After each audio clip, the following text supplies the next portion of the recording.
ആദ്യം മേയറാക്കാന്ന് പറഞ്ഞിരുന്നു എന്നോട്. അതേ പാർട്ടി തന്നെ ചതിച്ചു എന്ന് ഇപ്പൊ ഇതാ തുറന്നടിക്കുന്നു. സത്യം പറഞ്ഞാൽ നമ്മുടെ രാഷ്ട്രീയ കളികൾ ഭയങ്കര രസമുള്ള ഒരു പരിപാടിയാണ്. ഇപ്പോഴത്തെ ഏറ്റവും രസമുള്ള പരിപാടിയാണ് BJP കുറച്ച് സീറ്റ് കിട്ടി എന്നുള്ളത്, അല്ലെങ്കിൽ കൗൺസിലർമാരെ കുറച്ച് BJP കിട്ടി. അത് കിട്ടിയപ്പോൾ മുതൽ എനിക്കോട് ഇപ്പോൾ ഒരുപാട് ദിവസമായില്ലേ, ഒരു ഡിസംബർ 13 കണ്ടാണ് അതിൻ്റെ റിസൾട്ട് കാര്യങ്ങളൊക്കെ വന്നത്. പക്ഷെ അതിൻ്റെ ആരവം ഇപ്പോഴും കെട്ടടങ്ങിയിട്ടില്ല. കാരണം തിരുവനന്തപുരം കോർപ്പറേഷൻ പിടിച്ചടക്കിക്കൊണ്ട് BJP മുന്നേറി. അങ്ങനെ ഇപ്പോഴത്തെ വിഷയം ശ്രീലേഖ, VV രാജേഷ് ആൻഡ് ഗണേഷ് കുമാറാണ്. അതായത് ഈ കോർപ്പറേഷൻ്റെ ചുറ്റുപറ്റുള്ള പരിപാടികളാണ്. ഇതൊക്കെ എല്ലാവർക്കും അറിയാവുന്ന കഥകളാണ്. ഞാൻ പറഞ്ഞു വരുന്ന കഥ ഇതൊന്നുമല്ല. ഞാൻ പറഞ്ഞു വരുന്നത്, അല്ലെങ്കിൽ ഞാൻ ശ്രദ്ധിച്ചൊരു കാര്യം, ആടിനെ പട്ടിയാക്കുന്ന മാധ്യമങ്ങൾ, അതായത് ഒരു ഓൺലൈൻ മാധ്യമത്തിന് ഒരു കൊടുത്തു, ഒരു ന്യൂസ് കൊടുത്തു, അല്ലെങ്കിൽ ഒരു ഇന്റർവ്യൂ കൊടുത്തു. അവിടെ നിന്ന് ആ കഥ മാറി മറിഞ്ഞു. നമുക്ക് നോക്കാം, ഇൻട്രസ്റ്റ് ഉള്ളവർ മുന്നോട്ടൊന്ന് കണ്ടു നോക്കാം. നേതൃത്വത്തിനെതിരെ തുറന്നടിച്ച് തിരുവനന്തപുരം കോർപ്പറേഷനിലെ BJP കൗൺസിലർ R. ശ്രീലേഖ തെരഞ്ഞെടുപ്പിൽ മത്സരിച്ചത് കൗൺസിലറാകാൻ വേണ്ടി മാത്രമല്ലെന്നും തന്നെ മേയറാക്കാമെന്ന് BJP നേതൃത്വം വാഗ്ദാനം ചെയ്തിരുന്നുവെന്നും R. ശ്രീലേഖ പറഞ്ഞു. നിയമസഭാ തെരഞ്ഞെടുപ്പിൽ മത്സരിക്കാനില്ല എന്നും പറയുകയാണ് ശ്രീലേഖ. ഓൺലൈൻ മാധ്യമത്തിൽ നൽകിയ അഭിമുഖത്തിലാണ് R. ശ്രീലേഖയുടെ തുറന്നു പറച്ചിൽ. എന്നെ ഈ ഇലക്ഷൻ നിർത്തിയത് തന്നെ കൗൺസിലറായിട്ട് മത്സരിക്കാൻ വേണ്ടിയിട്ടല്ല, മേയർ ആകും എന്നുള്ള ഒരു വാഗ്ദാനത്തിന്റെ പുറത്താണ്. ഞാൻ വിസമ്മതിച്ചതാണ് ഇലക്ഷൻ നിൽക്കാൻ. ലാസ്റ്റ് മിനിറ്റ് വരെ അങ്ങനെ തന്നെയാണ് ഞാനും കേട്ടിരുന്നത്. പക്ഷേ എന്തോ കാരണങ്ങൾ കൊണ്ട് അവസാന നിമിഷം മാറി കൗൺസിലറായിട്ട് തന്നെ 5 വർഷത്തേക്ക് തുടരാൻ തന്നെയാണ് എന്റെ തീരുമാനം. അത് ഇതിന്റെ തീരുമാനവുമാണ്. നിങ്ങൾ ആരും പേടിക്കേണ്ടതില്ല. ഞാൻ നിയമസഭാ തെരഞ്ഞെടുപ്പിൽ മത്സരിക്കാൻ പോകുന്നില്ല. എഴുതി കാണിക്കുന്നത് കണ്ടോ, തുറന്നടിച്ച് R. ശ്രീലേഖ. ഇതിനകത്ത് എങ്ങനെ തുറന്നടിച്ചെന്നുള്ള സത്യം പറഞ്ഞാൽ എനിക്ക് മനസ്സിലായില്ല. അതായത് R. ശ്രീലേഖ ഓൺലൈൻ മാധ്യമത്തിന് ഒരു ബൈറ്റ് കൊടുക്കുമ്പോൾ അവർ പറയുന്ന ഒരു കാര്യം എന്ന് വെച്ച് കഴിഞ്ഞാൽ, തുടക്കം മുതലേ പറഞ്ഞിട്ടുണ്ടായിരുന്നു മേയർ ആക്കാമെന്ന് പറഞ്ഞിട്ടുണ്ടായിരുന്നു, വാഗ്ദാനങ്ങൾ ഉണ്ടായിരുന്നു. പിന്നീട് പല ചർച്ചകളിലൂടെ മാറി അത് ഇല്ലാതായി. പിന്നെ ഞാൻ നിയമസഭാ ഇലക്ഷനിലൊന്നും പോയി പാർട്ടിസിപ്പേറ്റ് ചെയ്യുന്നില്ല, അപ്പോൾ അതുകൊണ്ട് നിങ്ങൾ ആരും പേടിക്കണ്ട എന്നാണ് പറയുന്നത്. പക്ഷേ അതിനുശേഷം ഹാഷ്മി പറയുന്ന കുറച്ച് കാര്യങ്ങൾ കൂടി ഉണ്ട്, അത് നമുക്കൂടെ കേൾക്കാം. തുറന്നടിച്ച് R. ശ്രീലേഖ, കേട്ടുനോക്കാം. മത്സരിക്കാൻ തയ്യാറല്ലാതിരുന്ന R. ശ്രീലേഖയെ മേയറാക്കാം എന്ന വാഗ്ദാനത്തിൽ കൊണ്ടുവന്ന് മത്സരിപ്പിച്ച് മേയറാക്കാതെ വഞ്ചിച്ചു എന്നാണ് പറഞ്ഞതിന്റെ മലയാളം. എന്നാണ് പറഞ്ഞതിന്റെ മലയാളം. നാട്ടില് മലയാളം അറിയാത്ത എല്ലാവർക്കും വേണ്ടി ഹാഷ്മി അതിന്റെ മലയാളം കണ്ടുപിടിച്ചു. അതായത് പാർട്ടി വിളിച്ചു കൊണ്ടുവന്ന് വഞ്ചിച്ചു. ഇതാണോ അവർ പറഞ്ഞത്? എനിക്ക് തോന്നണില്ല. ഇത് എന്താണ് അവസ്ഥ? കുറച്ചുകൂടി കേട്ടോ. ഓക്കെ, അപ്പോൾ R. ശ്രീലേഖ ഏതെങ്കിലും തരത്തിൽ അതിന് കൂടുതൽ വിശദാംശങ്ങൾക്കോ വ്യാഖ്യാനങ്ങൾക്കോ അടിസ്ഥാനമില്ലാതെ ശ്രീലേഖ പറയുകയാണ് മേയറാക്കും എന്ന് തന്നെയായിരുന്നു വാഗ്ദാനം. കേവലം ഒരു മെമ്പറായിരിക്കാൻ, കൗൺസിലറായിരിക്കാനല്ല താൻ മത്സരിച്ചത്, മത്സരിക്കാൻ താനില്ലായിരുന്നു, മേയറാക്കാം എന്ന കൃത്യമായ വാഗ്ദാനത്തിന്റെ അടിസ്ഥാനത്തിൽ തന്നെയാണ് മത്സരിച്ചതെന്ന് തന്നെ പറയുന്നു ശ്രീലേഖ. അതിനുശേഷം തീരുമാനം മാറിയത് താൻ അറിഞ്ഞില്ല. തീരുമാനം മാറിയത് വളരെ പെട്ടെന്നായിരുന്നു, താൻ അറിഞ്ഞില്ല. പക്ഷേ ശ്രീലേഖ ഇങ്ങനെയൊന്നും പറഞ്ഞിട്ടില്ലല്ലോ, കൗൺസിലറായിരിക്കും എനിക്ക് താല്പര്യമില്ല എന്ന് പറഞ്ഞിട്ടില്ല. അടുത്ത 5 വർഷം കൃത്യമായിട്ട് തന്നെ തെരഞ്ഞെടുത്ത ആളുകൾക്ക് വേണ്ടിയിട്ട് ആ ഏരിയ നന്നാക്കാൻ വേണ്ടിയിട്ടാണ് താൻ പ്രവർത്തിക്കാൻ പോകുന്നതെന്ന് കൃത്യമായിട്ട് പറയുന്നുണ്ട്. പക്ഷേ ഹാഷ്മി പറയാണ് എനിക്ക് താല്പര്യമില്ലാതെ അടിച്ചേൽപ്പിച്ചു, ഇപ്പോൾ എന്നെ വഞ്ചിച്ചു, എനിക്കിനി ഇതിന് മുന്നോട്ട് വെറും ഒരു കൗൺസിലർ ആവാൻ താല്പര്യമില്ലെന്ന്. ഞാൻ കേട്ടില്ല. നിങ്ങൾ ആരെങ്കിലും കേട്ടോ? ഇത് എനിക്കറിയാൻ പാടില്ല. ഇതൊന്നുമല്ല, ഇനി ഒരുപാടുണ്ട്. ഇനി ഇതിന് ശേഷം മെയിൻ മാധ്യമങ്ങൾ പോയിട്ട് R. ശ്രീലേഖയ്ക്ക് ചുറ്റും കൂടി. അപ്പോൾ അവിടെയും R. ശ്രീലേഖ കൃത്യമായിട്ട് കാര്യങ്ങൾ പറയുന്നുണ്ട്. അതായത് ഹാഷ്മി പറഞ്ഞ മലയാളം, ശരിക്കുള്ള മലയാളം എന്താണ് എന്നുള്ളതും കൂടി നമുക്ക് ശ്രീലേഖ പറഞ്ഞത്, അതായത് ആദ്യം പറഞ്ഞത് വളച്ചൊടിച്ചിട്ടുണ്ടെങ്കിൽ ഒന്നുകൂടി അവർ പറയുന്നുണ്ട്. അതുകൂടി നമുക്കൊന്ന് കേട്ട് നോക്കാം. വാർഡിൽ മത്സരിക്കുന്ന സ്ഥാനാർത്ഥികൾക്ക് വേണ്ടി 10 പേർക്ക് വേണ്ടി പ്രവർത്തിക്കാമെന്നതായിരുന്നു ആദ്യത്തെ കാര്യം. പിന്നെ എന്നെ മത്സരിക്കാനായിട്ട് പെട്ടെന്ന് പറയുമ്പോൾ വിസമ്മതിച്ച വ്യക്തിയായിരുന്നു ഞാൻ. അപ്പോൾ അങ്ങനെ 3 പ്രാവശ്യം വിസമ്മതിച്ചിട്ടും അവർ പറഞ്ഞത് വെറും കൗൺസിലറായിട്ടല്ല മത്സരിപ്പിക്കുന്നത്, ഒരു BJP പാർട്ടിയുടെ മുഖമായിരിക്കും ഇപ്രാവശ്യം ഞാൻ, എല്ലാവരും വിജയിപ്പിച്ചെടുക്കണം, അതുപോലെ മേയറായിട്ട് പരിഗണിക്കുമെന്ന് പറഞ്ഞിട്ടുണ്ടായിരുന്നു. അത് എല്ലാവർക്കും അറിയാവുന്ന കാര്യമാണെന്നാണ് ഞാൻ വിചാരിച്ചത്. നിങ്ങൾ ഞെട്ടേണ്ട കാര്യമൊന്നുമില്ല. അത് ഞാൻ പറഞ്ഞത് ഇപ്പം ഇലക്ഷൻ കഴിഞ്ഞിട്ട് ഇത്ര നേരമായി ഒരു പാർട്ടി ജയിച്ചു വന്നു, ഒരു സ്ഥലത്തും എക്കാലം ഇല്ലാതിരുന്നൊരു ചരിത്ര നേട്ടം ഭാരതീയ ജനതാ പാർട്ടി നഗരസഭയിൽ നേടിയെടുത്തു. അതിലൊക്കെയാണ് ഞാനിപ്പം ചാരിതാർത്ഥ്യവും സന്തോഷവും കണ്ടെത്തുന്നത്. അപ്പോൾ മനസ്സിലായല്ലോ, ഒരു ഇലക്ഷൻ കഴിയുമ്പോൾ പലരും ജയിക്കും. ചിലപ്പോൾ BJP തന്നെ പ്രതീക്ഷിച്ചിട്ടുണ്ടാവില്ല ഇങ്ങനെ ജയമൊക്കെ. അപ്പോൾ ആദ്യം ചിലപ്പോൾ പലരോടും പറഞ്ഞിട്ടുണ്ടോ, നിങ്ങൾ പ്രവർത്തിക്കണം, നിങ്ങളെ ഞാൻ മേയറാക്കാം, നിങ്ങൾ പ്രവർത്തിക്കണം, നിന്നെ ഞാൻ മറ്റേ സെക്രട്ടറി ആക്കാം, നീ പ്രവർത്തിക്കണം, നിന്നെ ഡെപ്യൂട്ടി മേയറാക്കാം. ഇങ്ങനെ പലർക്കും പല വാഗ്ദാനങ്ങൾ കൊടുത്തിട്ടുണ്ടായിരിക്കാം. അതുപോലെ പുള്ളിക്കാരത്ത് പറഞ്ഞിട്ടുണ്ടാവാം. പക്ഷേ സീറ്റ് കിട്ടിക്കഴിഞ്ഞപ്പോൾ ആകെ കയ്യിൽ നിന്ന് പോയില്ലേ. BJPക്കാർ തന്നെ ചിന്തിച്ചിട്ടുണ്ട്, ഇതിപ്പോൾ എന്താ പറ്റിയത്, നമുക്ക് ഭ്രാന്തായോ അതോ നാട്ടുകാർക്ക് ഭ്രാന്തായോ എന്നുള്ള സിറ്റുവേഷനിലേക്ക് BJP മൊത്തത്തിലുള്ള സംസ്ഥാന ഘടകം പോയിട്ടുണ്ടാവാം. അപ്പോൾ ഇവർ എന്ത് ചെയ്തു, ഇവർ അടുത്ത പരിപാടികളിലേക്ക് പോയി, ചർച്ച ചെയ്ത് വരുമ്പോൾ എന്താ, ശ്രീലേഖയ്ക്ക് സത്യം പറഞ്ഞു കഴിഞ്ഞാൽ അത്ര എക്സ്പീരിയൻസ് ഇല്ല. VV രാജേഷിനാണെങ്കിൽ 10-30 വർഷത്തെ എക്സ്പീരിയൻസ് ഉണ്ട്. മേ ബി അതാകാൻ കാരണം. അതും പുള്ളിക്കാരി ഈ പറയുന്ന ന്യൂസ് മീഡിയയോട് പറയുന്നുണ്ട്. അപ്പോൾ ഓഫർ കൊടുത്തിരുന്നു. അത് ഒരു തുറന്നടിക്കലോ അല്ലെങ്കിൽ വിഷമത്തോടു കൂടിയൊന്നും അല്ല അവർ ആ ഓൺലൈൻ മീഡിയ അവർക്ക് പങ്കുവെച്ചത്. പക്ഷേ ഹാഷ്മി പോലുള്ള ആൾക്കാർ അത് അങ്ങനെ ആക്കി മാറ്റിയതാണ് ഇപ്പോൾ കണ്ടത്. ഇനിയും ഒരുപാട് കാര്യങ്ങളുണ്ട്. അങ്ങനെ അവഗണിക്കപ്പെട്ടതായിട്ടോ അങ്ങനെ ചതിച്ചതായിട്ടോ ഒന്നും എനിക്ക് തോന്നുന്നില്ല. അതല്ല ഉണ്ടായത്. അങ്ങനെയാണ് 10 സ്ഥാനാർത്ഥികളോടൊപ്പം പ്രവർത്തിച്ച് അവരെ വിജയിപ്പിക്കുക എന്നുള്ളതായിരുന്നു എൻ്റെ ആദ്യത്തെ ചുമതല. അതാണ് പെട്ടെന്ന് മാറിയിട്ട് സ്ഥാനാർത്ഥികളെ നിർണ്ണയിക്കുന്ന ദിവസമാണ് എൻ്റെ പേര് വീണ്ടും മൂന്നാമത്തെ പ്രാവശ്യം ഒന്നും കൂടെ പറയുമ്പോൾ ഈ കാര്യങ്ങളൊക്കെ പറഞ്ഞു. ഈ പ്രതികരണമല്ല ഞാനിപ്പോൾ പറയുന്നത്. ഞാൻ ഹാപ്പിയാണ്, സംതൃപ്തിയാണ്. ഞാൻ കൗൺസിലറായിട്ട് ഒരു 5 വർഷത്തേക്ക് ജോലി ചെയ്യാൻ താല്പര്യപ്പെടുന്നു. എന്തൊരു അവസ്ഥയല്ലേ. അവരോട് പിന്നെയും ചോദിക്കുകയാണ്, നിങ്ങൾ ഹാപ്പിയാണോ? ഹാപ്പി ആണല്ലോ അല്ലേ? അവഗണിച്ചില്ലല്ലോ അല്ലേ? അവഗണിച്ചോ? എന്തെങ്കിലും ഉണ്ടെങ്കിൽ പറയണം, ഞങ്ങളോട് പറയണം, മാമനോട് ഞങ്ങൾ ചോദിക്കാം. എൻ്റെ മാധ്യമ ചേട്ടന്മാരെ ഒരു രക്ഷയില്ല. ഒരാളെ കിട്ടിക്കഴിഞ്ഞാൽ സത്യം പറഞ്ഞാൽ ഇതിനുള്ള ഉത്തരം അവർ കറക്റ്റായിട്ട് പറയുന്നുണ്ട്. അതായത് ഇവര് ഒരു ഹാർഡ് കോർ രാഷ്ട്രീയ പ്രവർത്തകയല്ല, ഇവരൊരു പോലീസുകാരിയായിരുന്നു. അപ്പോൾ അതിൻ്റെതായ കുറവുകളുണ്ട്. ആൾക്കാരെ പറ്റിക്കാനുള്ള കഴിവങ്ങൾ കിട്ടിയിട്ടില്ല. കുറച്ച് കഴിയുമ്പോൾ വരും, സെറ്റാവും. പാർട്ടി ഇതുവരെ നിർദ്ദേശിച്ചിട്ടില്ല. എനിക്ക് താല്പര്യമില്ല, ഒന്നും നടന്നിട്ടില്ല. എനിക്ക് വലിയ താല്പര്യം. എനിക്ക് ഇനിയിപ്പോൾ ഒരു മത്സരത്തിന് ഒരു തിരഞ്ഞെടുപ്പിൽ മത്സരിക്കാൻ താല്പര്യമില്ല. കാരണം ഇതൊരു താഴെ തട്ടിലുള്ള ഒരു അനുഭവം, ഏറ്റവും കൂടുതൽ പ്രവർത്തിക്കാനുള്ള ഏറ്റവും താഴത്തെ ഒരു അനുഭവം എനിക്ക് കിട്ടി എന്നുള്ളതിൽ ഞാൻ സന്തുഷ്ടയാണ്.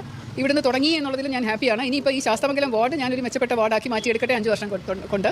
അതാണ് എൻ്റെ താല്പര്യം. ഇതാണ് ചാരിതാർത്ഥ്യം. ഒട്ടുമില്ല. അങ്ങനെ പറ്റിക്കപ്പെടേണ്ട സാഹചര്യമേ ഇല്ല. അതെന്താ അറിയോ, നിങ്ങൾക്ക് അങ്ങനെ ചിന്തിക്കാൻ പറ്റൂ, എനിക്ക് അങ്ങനെയല്ല. ചില സാധാരണ ജനങ്ങൾക്ക് ഇതുപോലെ പറ്റിക്കപ്പെട്ടു, ചതിക്കപ്പെട്ടു എന്നൊക്കെ ചിന്തിക്കാൻ പറ്റും. അതായത് നിങ്ങൾ പറ്റിക്കപ്പെട്ടു എന്ന് നിങ്ങൾ വിശ്വസിക്കൂ എന്നാണ് മാധ്യമങ്ങൾ പറയുന്നത്. കാരണം ഒരു സ്ഥാനം ഓഫർ ചെയ്തു, അതിനുശേഷം ഇവർ പറയുന്നുണ്ട് ഞാൻ ഇനി നിയമസഭാ ഇലക്ഷൻ ഒന്നും പങ്കെടുക്കുന്നില്ല. അത് നിങ്ങൾ പങ്കെടുക്കാത്തതിന്റെ കാരണം നിങ്ങൾ പറ്റിക്കപ്പെട്ടു. അവർ വീണ്ടും പറയുന്നുണ്ട് 5 വർഷം എനിക്ക് ഈ താഴേക്കടയിൽ എനിക്ക് 1.5 വർഷത്തെ പ്രവൃത്തി പരിചയമേ ഉള്ളൂ. അപ്പോൾ 5 വർഷം ഞാൻ ഈ ശാസ്ത്രമംഗലം വാർഡൊന്ന് സെറ്റാക്കട്ടെ, അതൊന്ന് നന്നാക്കി കൊണ്ടുവന്നിട്ട് നമുക്ക് അടുത്തതിനെ പറ്റി ആലോചിച്ചാൽ പോരെ. അല്ല, നിങ്ങൾക്ക് ചതിക്കപ്പെട്ട ഫീൽ കൊണ്ടാണ് നിങ്ങൾ നിയമസഭാ ഇലക്ഷനിൽ പങ്കെടുക്കാത്തത്. പിന്നെയും പറഞ്ഞു കഴിഞ്ഞാൽ അവരെ പറയാൻ സമ്മതിക്കുന്നുമില്ല, അല്ല അവർ പറയുന്നത് കേൾക്കുന്നുമില്ല. പ്രതികരിക്കുന്നത്. അപ്പോൾ ഈ ഒരു ചർച്ചയുടെ ഇടയിൽ കൂടെ ആ കുട്ടി വളരെ നിഷ്കളങ്കമായിട്ട് തുറന്നൊരു ചോദ്യം ചോദിച്ചു. അതിന് ഞാൻ പ്രതികരിച്ചു. എൻ്റെ പ്രതികരണം സത്യസന്ധമായിരുന്നു. അത് ഇങ്ങനെയാണ് സംഭവിച്ചത്, എനിക്കതിൽ നിരാശയില്ല, ഞാൻ അംഗീകരിക്കുന്നു എന്ന് പറഞ്ഞതിൽ പിന്നെ നിരാശ കണ്ടെത്തിയതും പ്രതിഷേധം കണ്ടെത്തിയതും ഒക്കെ നിങ്ങളാണ്. സംസ്ഥാന നേതൃത്വവുമായി സംസാരിച്ചോ? എന്തിനെക്കുറിച്ച്? നിങ്ങൾ എന്താണ് എപ്പോഴും ഇങ്ങനെ പോലീസിനെ പോലെ പെരുമാറുന്നത്? സംസ്ഥാന നേതൃത്വമായിട്ട് അത് ചർച്ച ചെയ്തോ, ഇത് ചർച്ച ചെയ്തോ, മറ്റൊരു ചർച്ച ചെയ്തോ? എന്താ എനിക്ക് മനസ്സിലാവുന്നില്ല. എന്തോന്ന് ചർച്ച ചെയ്യാനാണ്? എന്നോട് നിങ്ങളൊക്കെ ഈ ചോദ്യം ചോദിക്കുന്നതിന് ഉത്തരം എങ്ങനെ പറയണമെന്ന് ഞാൻ പ്ലാൻ ചെയ്ത്. പണ്ടേ പോലീസിൽ വർക്ക് ചെയ്തിരുന്ന ഒരു സ്ത്രീ ചോദിക്കുകയാണ്, നിങ്ങൾ എന്താണ് പോലീസുകാരെ പോലെ പെരുമാറുന്നത്? അപ്പോൾ പോലീസുകാർ വളരെ മോശമായിട്ട് പെരുമാറുന്നതെന്നാണ് പുള്ളിക്കാരി പറഞ്ഞിരുന്നത്. കാരണം ഇവരുടെ പെരുമാറ്റം നല്ലതായിട്ട് അവർക്ക് തോന്നിയിട്ടില്ല. അപ്പോൾ അതുകൊണ്ടായിരിക്കും അവർ ചോദിക്കുന്നത്, നിങ്ങൾ എന്താ പോലീസുകാരെ പോലെ പെരുമാറുന്നത്? പിന്നെ പറഞ്ഞിട്ട് കാര്യമില്ല, വീണ്ടും ചോദിക്കുന്ന കേട്ടില്ലേ. ഇവര് കൃത്യമായിട്ട് അവർക്ക് മനസ്സിലായി അവഗണനയില്ല, അല്ലെങ്കിൽ വിഷമമില്ല. പിന്നെയും എന്തിനാണ് എന്നോട് ഇങ്ങനെ ചോദിക്കുന്നത്? പക്ഷെ മാപ്പിളകൾക്ക് ഇപ്പോഴും മനസ്സിലായിട്ടില്ല. അങ്ങനെ ഇത്രയും പറഞ്ഞിട്ട് മനസ്സിലാവാത്തവർക്ക് വേണ്ടിയിട്ട് അവസാനം പുള്ളിക്കാരി ഫേസ്ബുക്കിൽ ഒരു ലൈവ് വന്നു. ഫേസ്ബുക്കിലാണ്, യൂട്യൂബിലായിരുന്നു, ഞാൻ ഇവിടെ നിന്ന് കണ്ടോ ഡൗൺലോഡ് ചെയ്തത്. അപ്പോൾ അവിടെ ഒരു ലൈവ് വന്നു.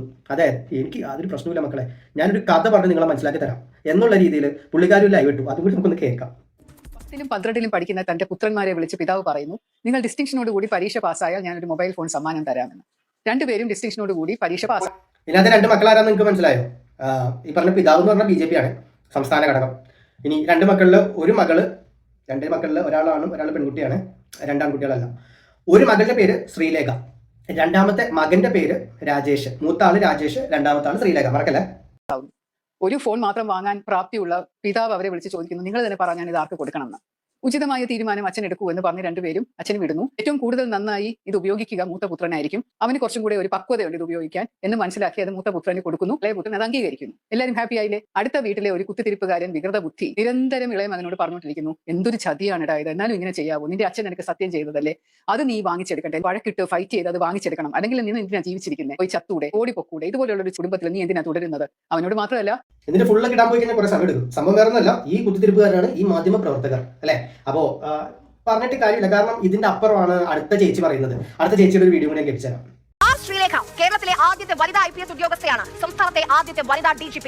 തിരുവനന്തപുരം കോർപ്പറേഷനിൽ ജയിച്ചു കയറിയപ്പോൾ ശ്രീലേഖയ്ക്ക് പല പ്രതീക്ഷകളുണ്ടായിരുന്നു. പക്ഷേ പ്രതീക്ഷകളെല്ലാം അസ്ഥാനത്താക്കി VV രാജേഷ് തിരുവനന്തപുരം മേയറായി. ശ്രീലേഖ വെറും കൗൺസിലറും. അന്ന് മുതൽ ശ്രീലേഖയ്ക്ക് പല പ്രശ്നങ്ങളുണ്ട്. അന്ന് മുതൽ ശ്രീലേഖയുടെ പ്രശ്നം മൊത്തം അറിയാവുന്ന ഒരു ചേച്ചിയാണ്. ഈ ചേച്ചിക്കാണ് ഫുള്ള് പ്രശ്നം അറിയാവുന്നത്. ഇവിടൊക്കെ സംസാര രീതി കണ്ടാൽ ഒരെണ്ണം കൊടുക്കാൻ തോന്നും. അല്ല, ഇത് എന്തുദ്ദേശിച്ചാണ് ഇങ്ങനെയൊക്കെ പറയുന്നത് എന്നുള്ളതാണ്.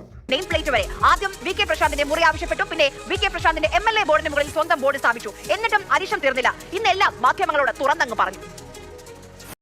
അതെ, അരിശമായിരുന്നു.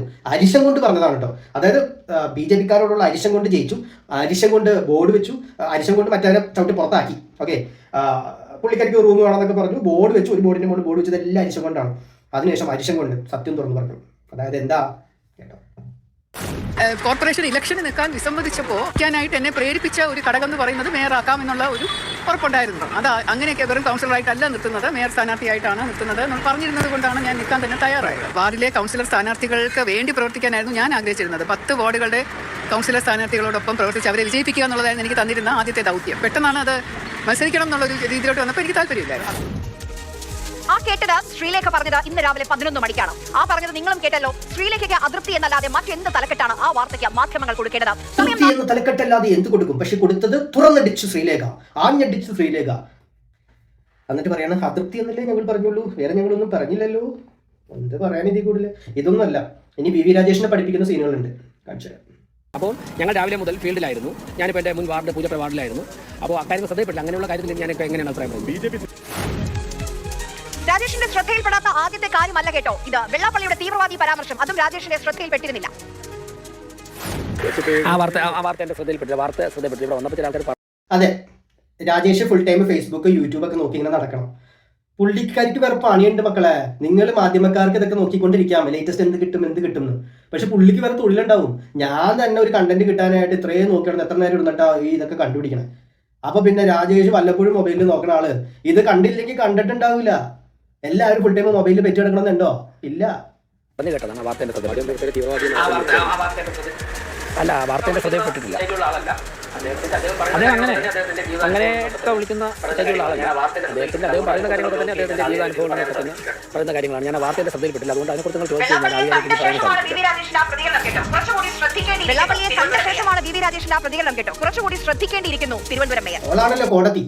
ഓള് പറയണ പോലെ രാജേഷ് കേട്ടാ രാജേഷിന് കൊള്ളാം. അവസ്ഥ തന്നെ മാപ്രകൾ വേറെ ലെവല. അപ്പൊ ഇത്രയൊക്കെ ഉള്ളൂ.